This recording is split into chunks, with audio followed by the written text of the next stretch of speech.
Novedades en torno a dos procesos penales que nos hablan de serias amenazas a la democracia de los Estados Unidos, una posible interferencia en resultados electorales que implica a Trump y un juicio sobre el asalto al Capitolio, el llamado ejército de Trump, en el año 2021. Vamos en breve por más detalles de esta historia. Soy Jenny Pérez, aquí en Berlín.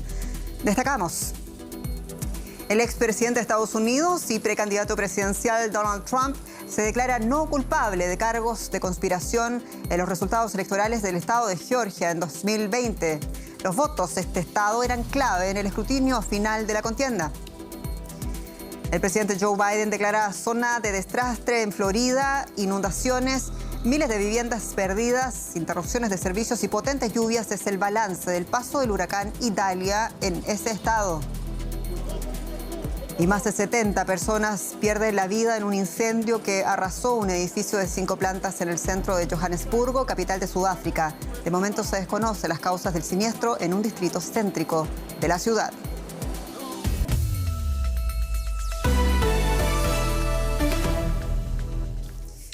El expresidente de Estados Unidos, Donald Trump, se declaró no culpable en el caso de fraude electoral en el estado de Georgia.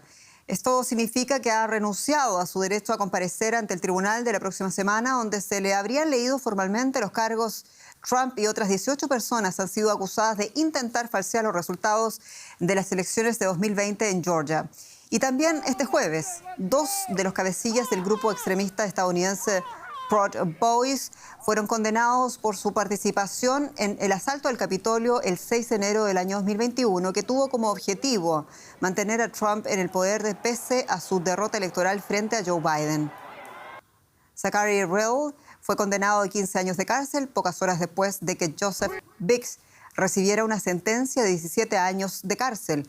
Los fiscales afirman que él fue una figura clave en el violento intento de anular los resultados de las presidenciales. Se trata de una de las condenas más largas dictadas por los disturbios en el Capitolio. Hablamos de dos procesos penales que afectan no solo el clima político altamente polarizado de los Estados Unidos, sino también el futuro inmediato del precandidato republicano, hasta ahora el más popular, José Díaz Briceño, con detalles en Washington.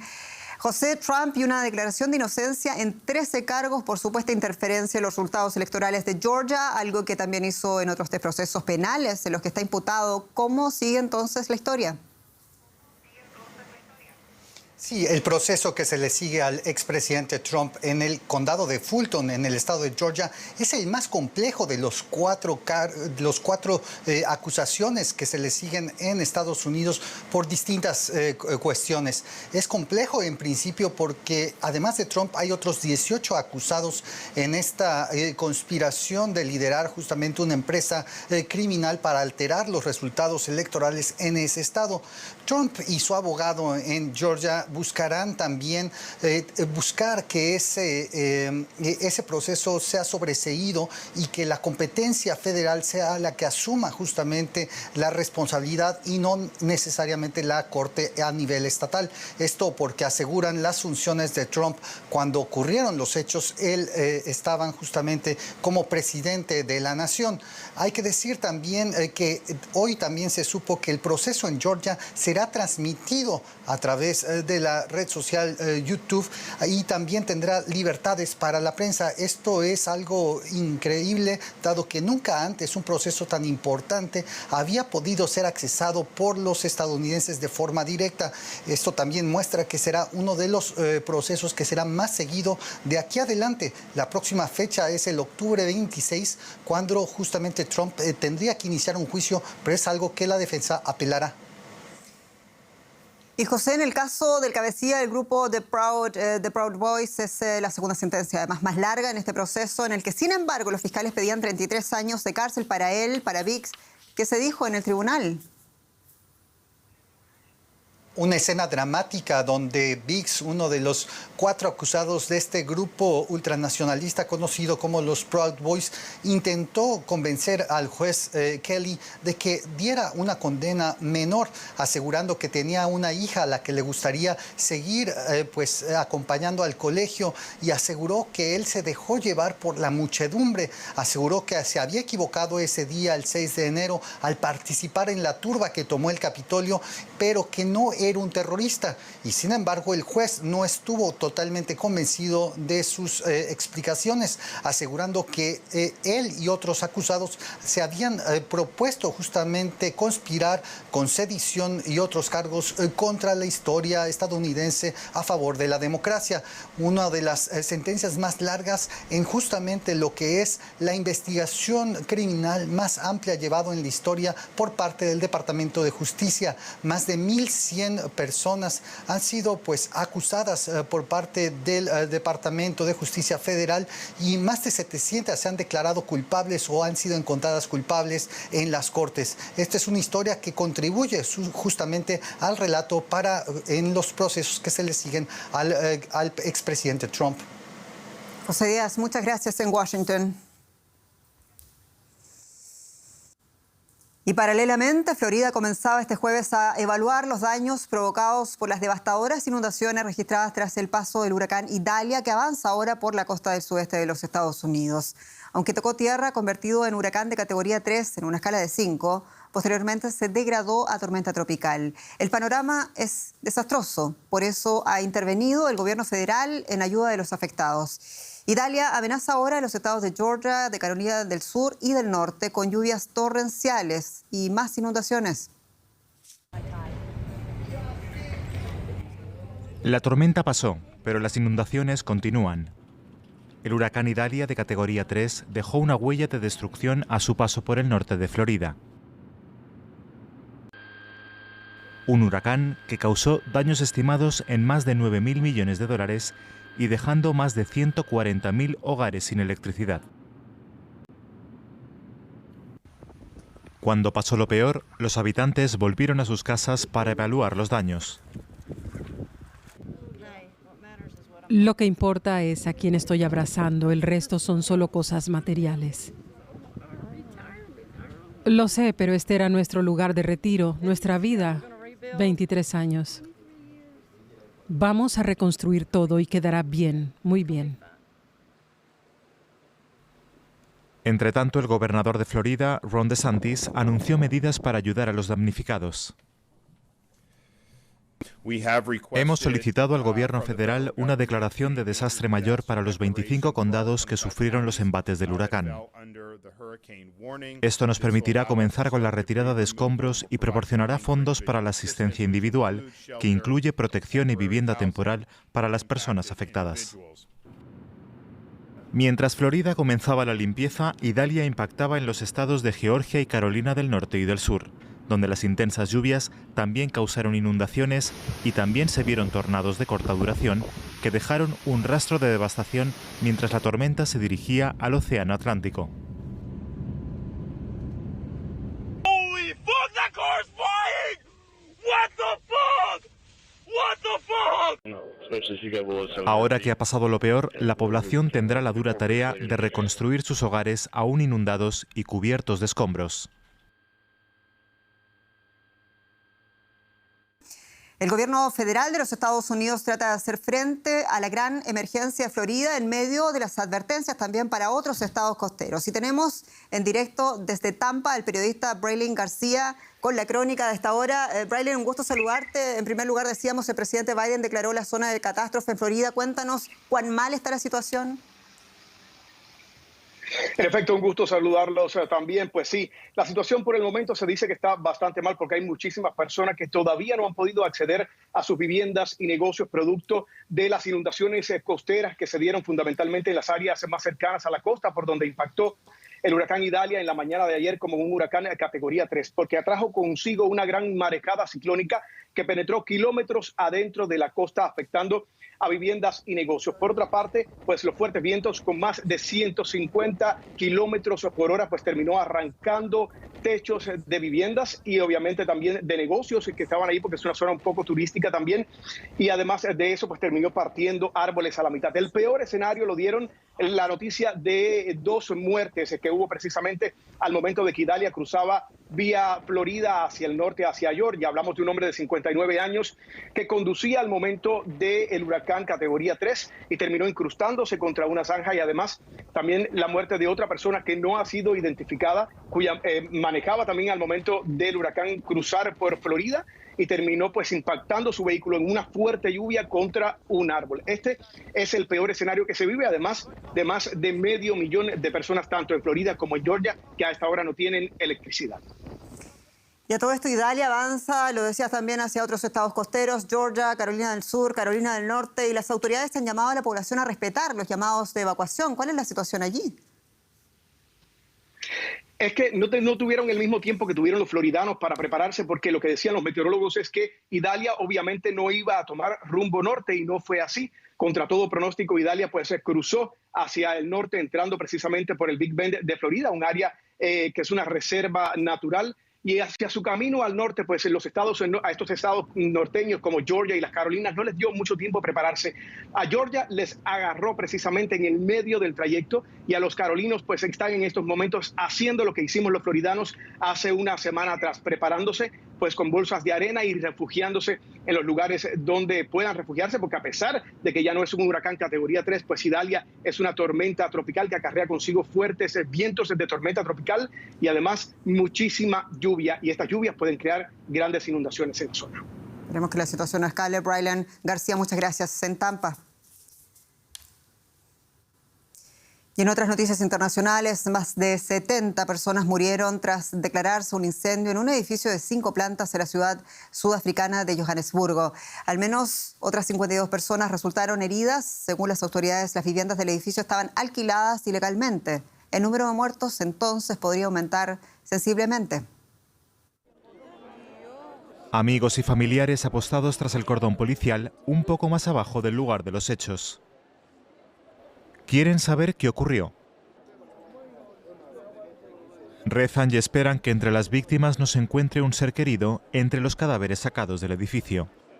Es uno de los incendios más mortíferos en la historia de Sudáfrica. La escasez de vivienda en Johannesburgo ha dado lugar a campamentos ilegales como este, donde se declaró el incendio.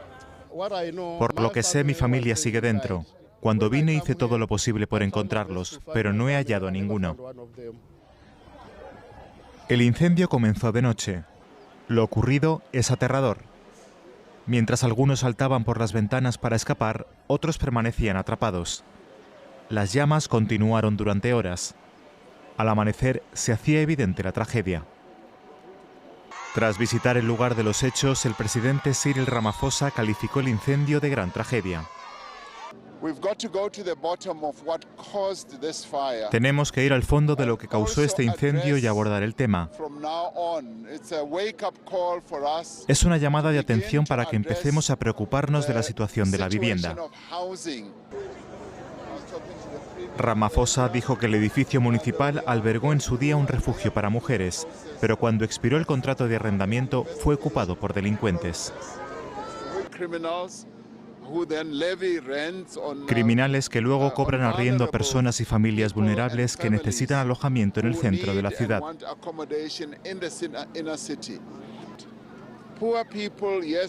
Los pobres necesitan vivir en la ciudad, pero tiene que haber orden. Tiene que haber ley y orden en el centro de la ciudad. Ramaphosa prometió una investigación exhaustiva de la tragedia, así como sobre los cientos de estructuras abandonadas en Johannesburgo que están ocupadas ilegalmente. Los gasoductos Nord Stream y la crónica de una larga crisis. Detalles con mi colega Andrés Blumenkrantz. Muy bienvenido. ¿Qué tal, Jenny? Sí, se está cumpliendo este día el primer aniversario de la primera interrupción de suministro del gas ruso a Alemania. Moscú alegó entonces que era para realizar tareas de mantenimiento, pero poco después los gasoductos Nord Stream 1 y 2, que suministraban gas ruso directamente a la mayor economía europea, fueron destruidos en el mar Báltico y hasta el día de hoy no hay una versión oficial sobre quiénes fueron los autores. Esta interrupción del suministro desató temores. Muchos se preguntaban cuánto va a durar el gas, va a haber cortes de electricidad, va a haber calefacción en invierno. Gracias a un poco de suerte, a un invierno de temperaturas muy templadas y a numerosas medidas de contención, estos temores finalmente no se hicieron realidad, pero sí plantearon la pregunta de si está garantizada la seguridad energética en Alemania y en Europa. Tan solo 4 meses tras la suspensión de los suministros de gas ruso, el canciller alemán Olaf Scholz inauguraba la terminal de gas natural licuado de Wilhelmshaven. Además, se construyen otras terminales en Brunsbüttel y Lubmin. Para mantener el flujo de gas, los buques cisterna de GNL se convierten en terminales flotantes a una velocidad récord. Rusia enviaba la mayor parte de su suministro de gas a Alemania y su suspensión supuso un trastorno inmenso. Noruega, que ya era el segundo proveedor, ascendió al primer puesto, responsable de un 42% de los suministros, seguido de Países Bajos y Bélgica, que aumentaron su participación drásticamente. Países de la Unión Europea, como Austria e Italia, siguen recibiendo gas ruso. El año pasado, Rusia seguía siendo uno de los 3 proveedores de gas más importantes de la Unión Europea, con una participación de alrededor del 25%, similar a Noruega. Y el gas natural licuado, que es cada vez más importante en Alemania, proviene principalmente de Estados Unidos, Qatar y Nigeria. La guerra de Rusia en Ucrania cambió drásticamente el mercado de energía europeo. El gobierno alemán ha ampliado la vida útil de las centrales eléctricas de carbón. Otros países europeos quieren construir nuevas centrales nucleares debido a la crisis energética y climática. Y vamos a profundizar en este asunto con la ayuda de un experto en la materia, el doctor Daniel Suchard Sommer, que nos escucha desde San José de Costa Rica. Daniel, gracias por estar con nosotros. Cuéntanos para empezar cuáles son los principales cambios en el mapa energético mundial después del cierre de los gasoductos Nord Stream. Hola Andrés, un cordial saludo para ti y por supuesto esta iniciativa que ha habido a lo largo de este año completamente ha cambiado el mapa, donde Noruega, Argelia, incluso países como Estados Unidos, Qatar, Nigeria y como lo decía la nota,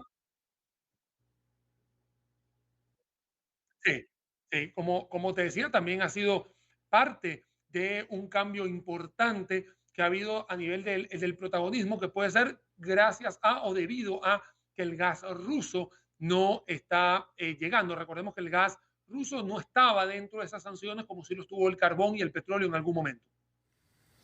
Cuéntanos, Daniel, también cómo han afectado estos cambios la transición hacia las energías renovables que está supuestamente en la agenda internacional. Por un lado vemos pasos acelerados hacia fuentes limpias, pero también vemos cómo se maximiza la explotación de los combustibles fósiles allá donde se puede.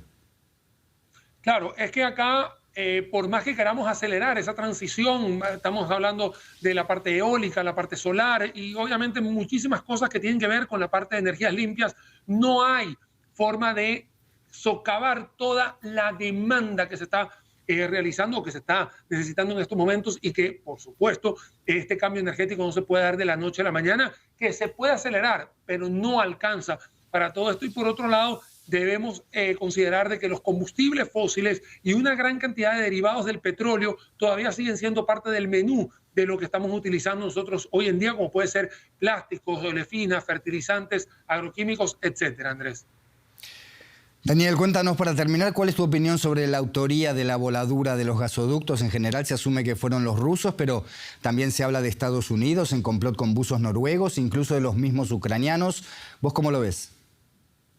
Mira, esa pregunta sí que está bastante complicada porque tendría que colocarme de algún lugar y bueno, y como todo ha quedado como en una especie de nebulosa porque algunos se culpan unos a los otros, ¿no?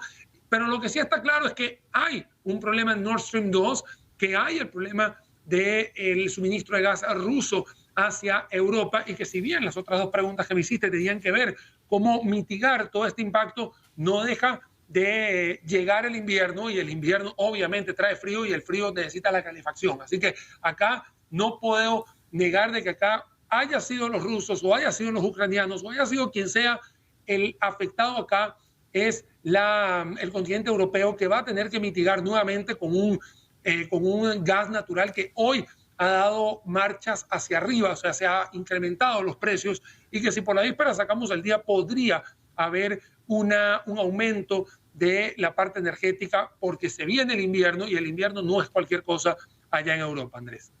Daniel Suchard Sommer desde San José, muchas gracias por estas valoraciones. Hasta la próxima. Hasta la próxima, Andrés. Tenemos ahora más información con Jenny Pérez. Vamos a detenernos ahora mismo en una reflexión, Andrés, porque durante toda esta semana hemos estado presentándoles historias a propósito del Día Internacional de las Víctimas de Desapariciones Forzadas. Y México es el país con mayor número de ellos. Las cifras oficiales hablan de 111.000 personas desaparecidas.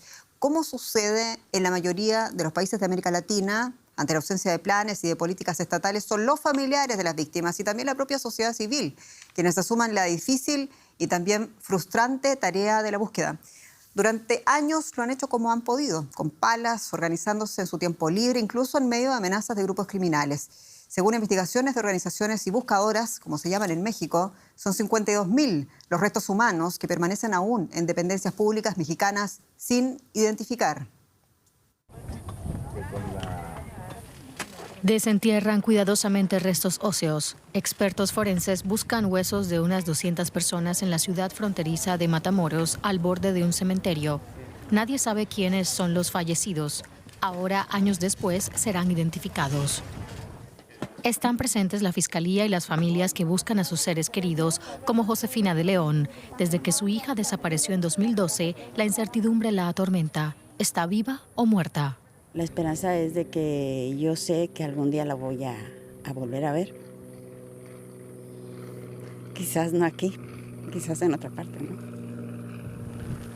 Josefina no cree que su hija esté aquí, pero apoya a otros. Actualmente hay unas 100.000 personas desaparecidas en México. Todos los días la guerra contra el narco reporta nuevas víctimas y desaparecidos. Una y otra vez, manifestaciones de familiares. Protestan alegando que las autoridades hacen poco. Josefina de León también exige al Estado que se esfuerce más. Más recursos, más personal especializado, mucho más de lo que ya se tiene ahorita. Que haya un proceso continuo, que no pare y que podamos ver resultados pues, más tangibles, ¿no? Resultados que nos den esa paz. Ahora se trata de seguir adelante con ayuda internacional. El Instituto Forense de Matamoros. Aquí se preparan los restos óseos recuperados para tomar muestras de ADN y posibles huellas dactilares. Luego se cotejan con el censo electoral. También Naciones Unidas ayuda a vincular la información.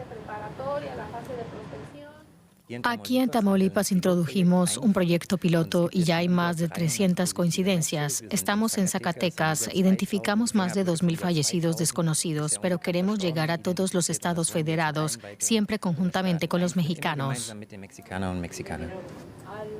Alemania apoya este proyecto con 4 millones de euros y médicos alemanes, como por ejemplo de la Universidad Goethe de Frankfurt, ayudan en las investigaciones.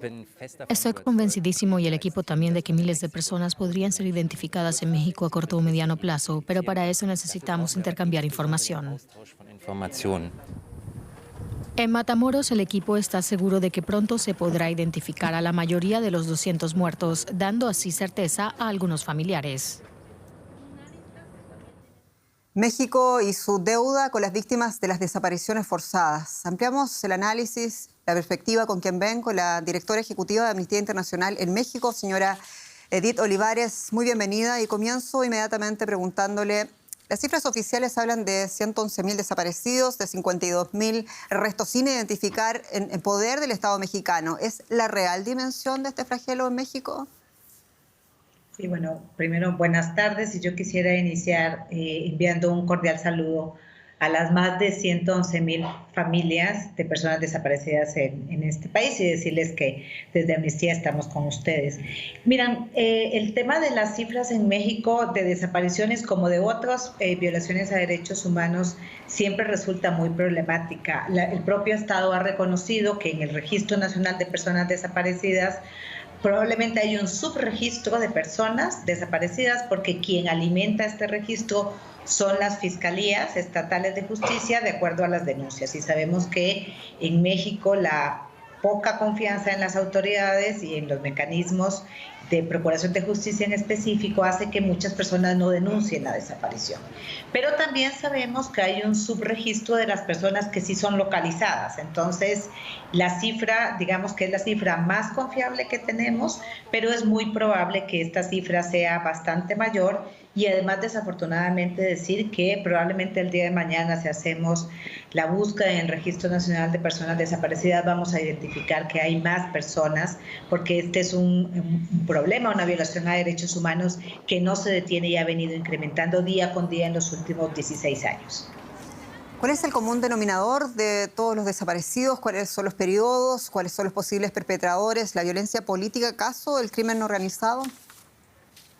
Bueno, hay una mezcla de factores y por eso es que sí hablamos de desaparición forzada, porque se habla de desaparición forzada cuando hay involucrados directamente agentes del Estado, y en el caso mexicano es común, sobre todo cuando una se acerca con las colectivas de búsqueda, que los propios familiares señalen que las personas, en México se habla, son levantadas por autoridades, por agentes de las policías o del ejército, Fuerzas Armadas en México, pero por supuesto también está la presencia del crimen organizado en amplios territorios en donde tiene control el crimen organizado, y además la participación, digamos, por acción o por omisión de agentes del Estado. Y por eso hablamos de que sí son desapariciones forzadas, aun cuando no sean directamente por parte de agentes del Estado. Hay que recordar que este es un país que tiene 16 años de atravesar un proceso de militarización de la seguridad pública que está claramente vinculado con el incremento de las desapariciones.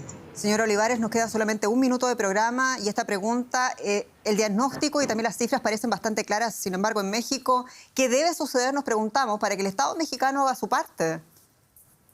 Bueno, lo que debe suceder es que las instituciones que el propio Estado ha creado tengan contenido, que dejen de ser cascarones vacíos y que el Estado asuma su responsabilidad no solamente de garantizarnos la integridad, es decir, evitar la desaparición, sino además que el Estado asuma la responsabilidad también de dar con el paradero de las personas desaparecidas.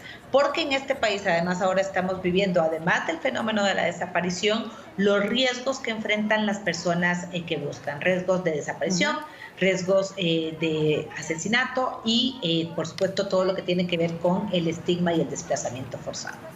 Entendemos, señora Edith Olivares, de Amnistía Internacional en México. Muchas gracias por su análisis y hasta pronto.